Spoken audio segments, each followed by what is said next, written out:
Hello po mga kabanana, magandang tanghali po. Update ko po kayo sa mga tinanam ko po kahapon na binhi po ng siling labuyo. Yan po mga kabanana, kahapon po ng tanghali ko po yung tinanim. So bali po kahapon yung natanim kong siling labuyo na binhi ay 36 ka binhi po. Bawat po butas po at 3 piraso po na binhi yung tinanim ko. Yan po bali 36 binhi yun mga kabanana. Yan po mga kabanana, kaya po nagyan ko po ng mga kabanana ng upak or balat ng puno ng saging mga kabanana, kasi para po protection din po sa sa mga manok at saka sa araw at sa ulan. Dito sa amin marami kasi manok, marami po kami alagang manok mga kabanana, kaya mas maganda na po nagyan ko po ng ganito, balat ng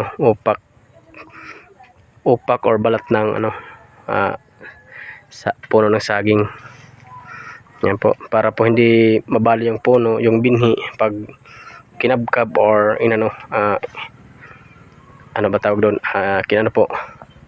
kinahig ng mga manok pag naghanap po sila ng makakain. Yan po mga kabanana. Yan po bali 36 piraso or kapuno yung naitanim ko. Awa naman po, wala na pong namatay naman. Yan po, maganda naman yung tubo, walang nalaya or namatay. Yan po, yan kabanana. Kaya yung manok ko nakaabang na sila. Yan, pag hindi ko po lagyan ng ganyan mga kabanana, yung tinanim kong binhi ng siling labuyo ay po yan, mababali pag yung manok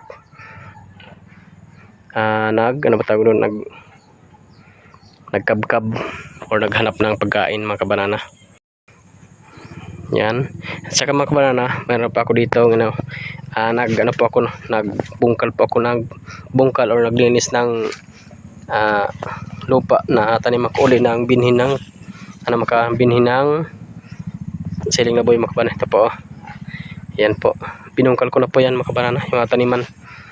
So bali nabungkal po, yung nabungkal ko po na mga kabanana, taniman ko bukas ko po taniman mga kabanana ng siling labuyo na binhi. Yan po bali mga kabanana, 36 nabutas po yung nabutas ko ngayon. Yan po. Kaban, ito po kong kabanana.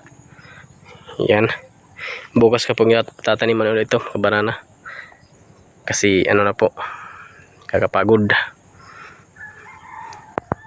Sayang naman po yung mga dito kabanana, yung lote sa gilid namin ng bahay. Kung hindi ko taniman ng damo lang yung dadala. Yan po yung ko kabanana, mga tanim ko rin pong lakatan at saka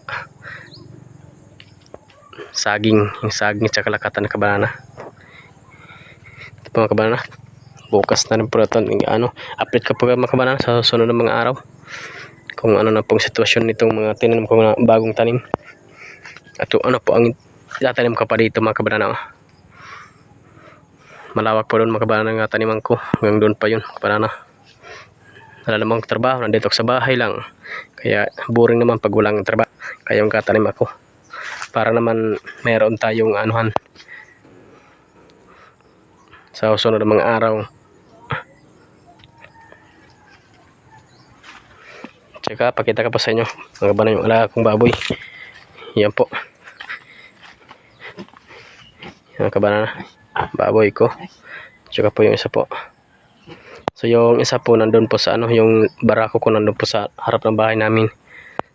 Yan, mga bultis na po yung mga kabanana, na po, na 2 buwan na po ngayong ika-11, tsaka yun ika-13 ngayong darating na 13 at saka 11 po.